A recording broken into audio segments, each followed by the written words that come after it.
ये कहानी एक ऐसे सुंदर राजा की है जो टाइम ट्रैवल करके दूसरी दुनिया में चला जाता है, जहाँ पर जाकर उसको एक लड़की पसंद आ जाती है और इसी पर ये पूरी कहानी है। तो कहानी की शुरुआत में हमें एक जादुई बांसुरी के बारे में बताया जाता है। इस बांसुरी में अजीम शक्तियाँ हैं। जिस किसी के पास भी ये बांसुरी होगी वो दुनिया में राज कर सकता है, वो टाइम ट्रैवल कर सकता है, अलग दुनिया में जा सकता है, महामारी ठीक कर सकता है, बारिश ला सकता है। ऐसी बहुत सारी पावर्स हैं इस बांसुरी में, जो अभी किंगडम ऑफ कोरिया के राजा के पास थी। साल था 1994 का, जब राजा के सौतेले भाई लीरिम ने उस बांसुरी को हासिल करने की कोशिश की। लीरिम ने अपने कुछ गुंडों को साथ मिलाकर राजा के पैलेस में जाकर राजा को कत्ल कर दिया और बांसुरी को चुराकर वहां से भागने ही वाला होता है, मगर तभी वहां पर राजा का 8 साला बेटा आ जाता है, जिसका नाम ली गोन होता है। दरअसल ली गोन को बांसुरी की आवाज ही यहाँ तक लेके आई थी। ली गोन अपने बाबा यानी राजा साहब के पास आता है। लीरिम उसको देखकर कहता है कि तुम अब एक अनाथ हो, और ये सुनकर ली गोन वहाँ पर पड़ी एक तलवार उठा लेता है और लीरिम पर हमला करता है, जिससे लीरिम के हाथ में वो बांसुरी के 2 टुकड़े हो जाते हैं। तभी ली गोन रॉयल गार्ड्स को ऑर्डर देता है कि गद्दार लीम को जेल में डाल दो, मगर उसको पता नहीं था कि ये सभी रॉयल गार्ड्स भी लीरिम के साथ ही मिले हुए हैं, इसीलिए वो सभी ली गोन पर गन तान देते हैं। तभी लीरिम बांसुरी के टुकड़े से ली गोन पर वार कर देता है। ली गोन को लीरिम मारने ही वाला होता है कि तभी वहाँ पर एक कैप पहने हुए एक आदमी आ जाता है, जो लीरिम के सोल्जर्स पर गोलियां चलाना शुरू कर देता है। अब ये गोलीबारी की आवाजें सुनकर राजा के रॉयल गार्ड्स भी यहाँ पर आने वाले थे और इसीलिए लीरिम बांसुरी का एक टुकड़ा ही लेकर यहाँ से निकल जाता है। वहीं पर हम देखते हैं कि बांसुरी का दूसरा हिस्सा ली गोन के पास है। ली गोन जख्मी पड़ा था, मगर तभी वो मास्क मैन वहाँ पर आता है। ली गोन उस मास्क मैन को देख तो नहीं पाता, मगर उस मास्क मैन की जेब से एक आईडी कार्ड नीचे गिर जाता है, जिसे ली गोन पकड़ लेता है और वो मास्क मैन भी जल्दी से यहाँ से चला जाता है। इधर लीरिम भी भागते हुए जंगल में आ जाता है, जहाँ पर उसके हाथ में बांसुरी का टुकड़ा होने की वजह से किसी दूसरी दुनिया का पोर्टल खुल जाता है, जिसके पार जाते ही वो रिपब्लिक ऑफ कोरिया में पहुँच जाता है। न्यूज़पेपर्स और बैनर से उसको पता चलता है कि इस देश का नाम रिपब्लिक ऑफ कोरिया है और ये देश नॉर्थ कोरिया और साउथ कोरिया में डिवाइडेड है। वो समझ ही रहा था कि आखिर यहाँ पर चल क्या रहा है कि तभी वो राजा से टकराता है, वो राजा जिसको वो मार कर आया था, मगर यहाँ पर ये आदमी राजा की शक्ल का था, राजा नहीं था। और इस दुनिया में भी लीरिम उसका भाई था। उसका भाई उसको देखकर बहुत हैरान होता है और कहता है कि भाई तुम चलने लगे। यहाँ पर हमें पता चलता है कि इस दुनिया का लीरिम चल नहीं सकता। अब लीरिम समझ आता है कि ये कोई और दुनिया है, जहाँ पर सेम हमारे जैसे ही लोग रहते हैं। लीरिम राजा के हमशक्ल को कहता है कि मुझे घर लेके चलो। घर जाकर वो राजा के हमशक्ल को मारता है और फिर अपने अपाहिज हमशक्ल को भी मार देता है। तभी वहाँ पर इस दुनिया का ली गोन भी आ जाता है, जो उसको कत्ल करता हुआ देख लेता है और लीरिम उसे भी मार देता है। अब यहाँ पर लीरिम को समझ आ चुकी थी कि यहाँ पर वो सभी लोग मौजूद हैं जो मेरी दुनिया में थे, बस यहाँ पर इनकी जिंदगियाँ अलग हैं। वहीं किंगडम ऑफ कोरिया में राजा की डेथ सेरेमनी शुरू होती है, जहां 8 साल की उम्र में ही ली गोन राजा बन जाता है और वो अपनी पहली ड्यूटी निभाता है, अपने फादर की डेथ सेरेमनी का रिचुअल पूरा करके। अब क्योंकि राजा को उनके सौतेले भाई ने मारा था, इसीलिए रॉयल कोर्ट ने उसकी सारी सौतेली फैमिली को देश से निकाल दिया। इधर यहाँ पर लीरिम भी इस बांसुरी की ताकत को समझ चुका था। अब यहाँ पर वो अपने हमशक्ल की बॉडी को किंगडम ऑफ कोरिया में जाकर फेंक देता है, जिससे किंगडम ऑफ कोरिया के लोगों को बिलीव हो जाता है कि लीरिम अब मारा जा चुका है। इधर 8 साल का राजा ली गोन अपने फादर की मौत से बहुत दुखी होता है। तभी उसकी मुलाकात होती है नन्हे जोयोंग से, जो उसके पास आकर उसका हाल पूछता है। वो हर जगह ली गोन के पीछे पीछे ही जाता है, तो इसीलिए ली गोन को उससे काफी चिढ़ होती है। वो उसको कहता है कि तुम बार बार मेरे पीछे क्यों आ रहे हो, आखिर तुम हो कौन और तुम्हारे डैड कौन हैं? योंग कहता है कि मेरे डैड तुम्हारे डैड के दोस्त थे। ली गोन सारे रिचुअल को पूरा कर लेता है। इसके बाद वो बहुत ज्यादा रोता है, क्योंकि अब वो अकेला रह चुका है। योंग भी हमेशा की तरह उसके पीछे आ जाता है और ली गोन को रोता हुआ देखकर ये भी उसके साथ बैठकर बहुत ही ज्यादा रोता है। उसे रोता हुआ देखकर ली गोन उसके पास एक तलवार लेकर आता है और कहता है कि अपना रोना बंद करो, और कहता है कि ये लो तलवार और आज से तुम मेरी अटूट तलवार हो। और इसीलिए योंग चुप हो जाता है और यहीं से इनकी दोस्ती हो जाती है। इधर समंदर के किनारे से गद्दार लीरिम की जो बॉडी मिली थी, उसकी ऑटोप्सी राजकुमार बोयोंग करते हैं, जो कि ली गोन के फादर के भाई थे। वो एक डॉक्टर भी थे और सिर्फ उनको ही किंगडम ऑफ कोरिया में रहने की इजाजत थी। जब वो लीरिम की बॉडी को चेक करते हैं तो वो समझ जाते हैं कि ये लीरिम की बॉडी नहीं है और अभी सिचुएशन को संभालने के लिए उनको ये झूठ बोलना ही पड़ेगा और दुनिया को कहना पड़ेगा कि यही गद्दार लीरिम की बॉडी है और उसकी मौत रॉयल गार्ड्स की गोलियों से ही हुई है। इसके बारे में वो हेड कोर्ट लेडी को बताते हैं। इधर लीरिम मजे से दोनों दुनिया में ट्रेवल कर रहा था। किंगडम ऑफ कोरिया में उसके जितने भी साथी थे वो उन सभी को रिपब्लिक ऑफ कोरिया में ले जाता है, जिसके बाद हमें 25 साल बाद का टाइम दिखाया जाता है। साल था 2019 का। किंगडम ऑफ कोरिया में राजा ली कून घुड़सवारी करने जा रहा था और वहीं योंग भी राजा के सभी रॉयल गार्ड्स का कैप्टन बन गया था। घुड़सवारी करने से पहले ली कून अपने रूम में आता है जहां पर हेड कोर्ट लेडी, जिनको ली कून दाइमा कहकर बुलाता है, वो ली कून के लिए कुछ कार्ड्स को छुपा रही थी ताकि ली कून की लंबी जिंदगी हो सके और उसको एक लाइफ पार्टनर मिल सके। और ली कून उनको ये कार्ड्स छुपाते हुए देख लेता है और वो सभी कार्ड्स को निकाल कर नीचे डस्टबिन में फेंक देता है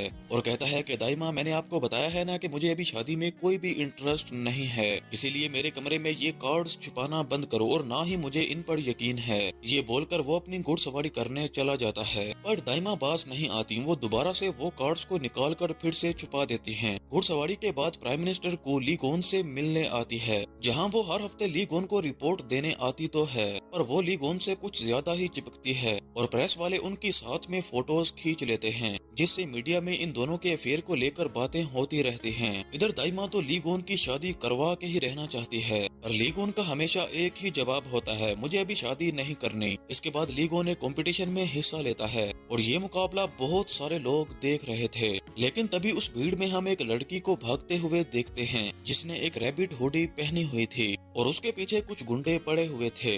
ली कून वो मुकाबला जीत जाता है और वो अपने लोगों के साथ अपनी खुशी मना रहा था कि तभी एक गुंडा हवा में गोली चला देता है, जिससे सब लोग डर कर जमीन पर बैठ जाते हैं और तभी ली कून के सभी गार्ड्स उन गुंडों को घेर लेते हैं और उन गुंडों को अरेस्ट कर लेते हैं। योंग जहां पर ली कून को प्रोटेक्ट कर रहा था पर ली कून उस हुडी वाली लड़की को देख लेता है जो मौका देखकर वहां से भागने लगती है। ली कून भी उसके पीछे भागने लगता है और काफी दूर तक उसका पीछा करता रहता है, मगर एक जगह पर आकर उसको मिस कर देता है और कुछ ही देर में यहाँ पर योंग भी आ जाता है। योंग कहता है कि तुम यहाँ पर अचानक क्यों आ गए हो? ली कून कहता है कि मैंने उस लड़की को देखा, मुझे कुछ तो अजीब लगा। अब योंग को कुछ समझ नहीं आता तो पैलेस में आने के बाद वो उसे पूछता है कि अब मुझे बताओ कि वो लड़की कौन थी और आप उसको कैसे जानते हैं? ली कून कहता है कि मुझे नहीं पता कि वो लड़की थी या लड़का था, लेकिन 25 साल पहले जिस मास्क वाले आदमी ने मुझे बचाया था, मुझे ऐसा लगता है कि उस हुडी वाले का उससे कांटेक्ट है। यहाँ पर हमें ये भी पता चलता है कि ली कून आज तक उस आदमी को ढूंढ रहा है जिसने उसे ली कून से बचाया था।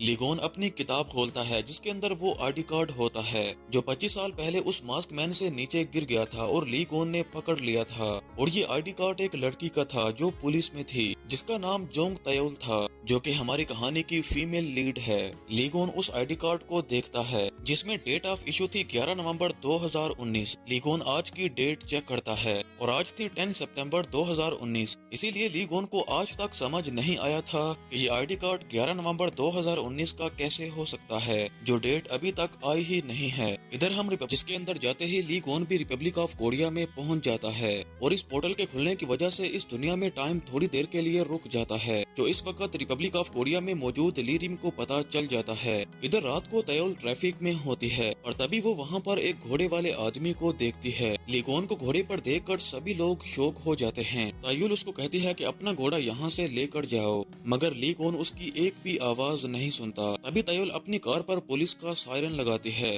और अपनी कार लेकर उसके सामने चली जाती है और कहती है कि अपना घोड़ा यहाँ रास्ते से हटाओ। अब यहाँ पर ली कून तयोल को देखकर बहुत ही ज्यादा शॉक्ड हो जाता है। वो घोड़े से उतरकर उसके पास जाता है और जाकर उसके आईडी कार्ड को देखने लगता है और उसको कहता है कि फाइनली मैंने तुम्हें ढूंढ ही लिया जोंग तयोल। इससे पहले कि वो उससे कुछ पूछती ली कून उसको अपने गले लगा लेता है। इससे तो तयोल भी शॉक्ड हो जाती है और फिर वो उसको धक्का देकर दूर करती है और कहती है कि अबे तू पागल है क्या? मेरा आईडी देखकर तू फिर भी मुझे गले लगा रहा है, तुम्हें दिख नहीं रहा कि मैं पुलिस वाली हूँ? इस पर ली कून कहता है कि अच्छा तो तुम इस दुनिया में थी। तयोल कहती है कि मुझे बताओ कि तुम कौन हो और तुम्हारा नाम क्या है, अपना आईडी कार्ड दिखाओ। ली कून कहता है कि मेरा आईडी कार्ड नहीं है और ना ही मैंने कभी बनाया है क्योंकि मुझे इसकी जरूरत ही नहीं है। तयोल कहती है कि तो फिर तुम्हारा नाम क्या है और तुम कहाँ से हो? लीगोन कहता है कि मैं किंगडम ऑफ कोरिया का राजा हूँ और मैं टाइम ट्रेवल करके इस दुनिया में आ चुका हूँ। पहले मैं यहाँ पर सब कुछ देखकर कंफ्यूज्ड हो चुका था, लेकिन अब मुझे समझ आ चुका है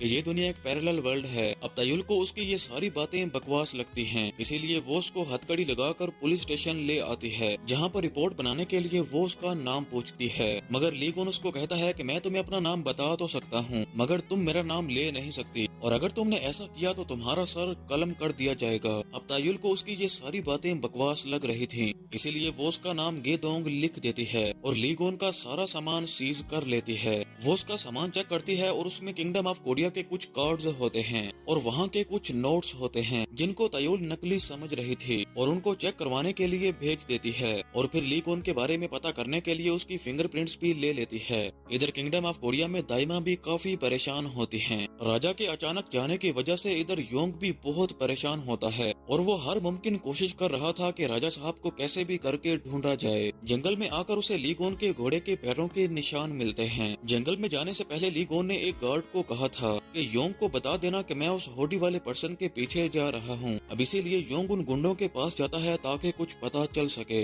ये वही गुंडे हैं जिन्होंने उस होडी वाली लड़की पर गोलियां चलाई थी, जिसके बाद रॉयल गार्ड्स ने इनको पकड़कर यहाँ जेल में बंद कर दिया था। वो बताते हैं कि वो होडी पर्सन एक लड़की है जिसका नाम लूना है और वो हमारा पैसा लेकर भागी थी। योंग पुलिस से उस लड़की को जल्दी ढूंढने के लिए कहता है। इधर तायुल लीगोन को जेल में बंद कर देती है, जहाँ लीगोन उसको अपनी बातों से बहुत परेशान करता है। वो कहता है कि मुझे चेयर दो, मैं नीचे नहीं बैठूंगा, क्योंकि राजा कभी भी जमीन पर नहीं बैठते, और तायुल उसकी कोई भी बात नहीं सुनती। तभी यहाँ पर उन सब नाम का एक बंदा आता है जो कि किंगडम ऑफ कोरिया के योंग का हमशक्ल था। उसको यहाँ पर देखकर लीगोन बहुत हैरान होता है और उसको कहता है कि आह मेरी अटूट तलवार, तुम मुझे ढूंढने यहाँ पर भी आ गए, वाह क्या बात है। अब उन सब तायुल से पूछता है कि ये हैंडसम मैन कौन है और ये मुझे योंग क्यों कह रहा है। तायुल कहती है कि ये कोई पागल है जो अपने आप को राजा कहता है। इसके बाद उन सब तायुल को कुछ डॉक्यूमेंट्स देकर यहाँ से चला जाता है और उसे देखकर लीगोन कहता है कि ये मेरा योंग तो नहीं हो सकता। तभी तायुल को एक कॉल आती है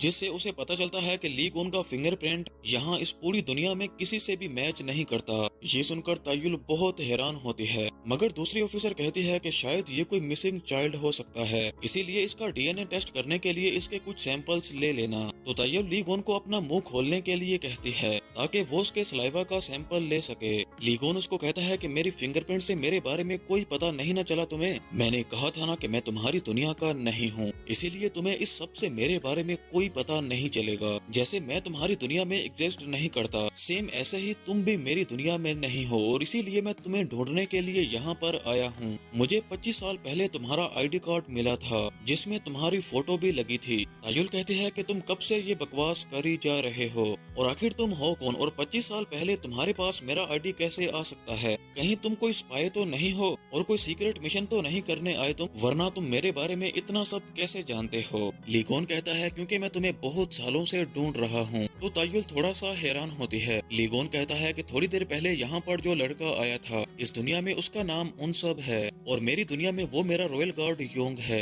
तायुल कहती है कि अच्छा तो तुम सच में किसी दूसरी दुनिया से आए हो? लीगोन कहता है कि हाँ, मेरी दुनिया में मैं राजा हूँ। तुम्हारी दुनिया में नॉर्थ कोरिया और साउथ कोरिया दो अलग अलग देश हैं, लेकिन मेरी दुनिया में एक ही कोरिया है, नॉर्थ कोरिया है ही नहीं। शायद तुम अभी भी नहीं समझी पैरेलल वर्ल्ड के बारे में, इसीलिए लीगोन उसको पैरेलल वर्ल्ड के बारे में बताने लग जाता है और इसी मौके का फायदा उठाते हुए तायुल उसके सलाइवा का सैंपल ले लेती है और उस सैंपल को डीएनए टेस्टिंग के लिए भेजकर लीगोन को भी छोड़ देती है। लीगोन उसको कहता है कि यहाँ पर सबसे महंगा होटल कौन सा है और कहता है कि तुम मुझे वहाँ पर मिलने आ सकती हो। ताजुल कहती है कि क्या तुम्हारे पास उस होटल में रहने के लिए पैसे भी हैं? लीगोन कहता है कि अभी तो नहीं है मगर आ जाएंगे।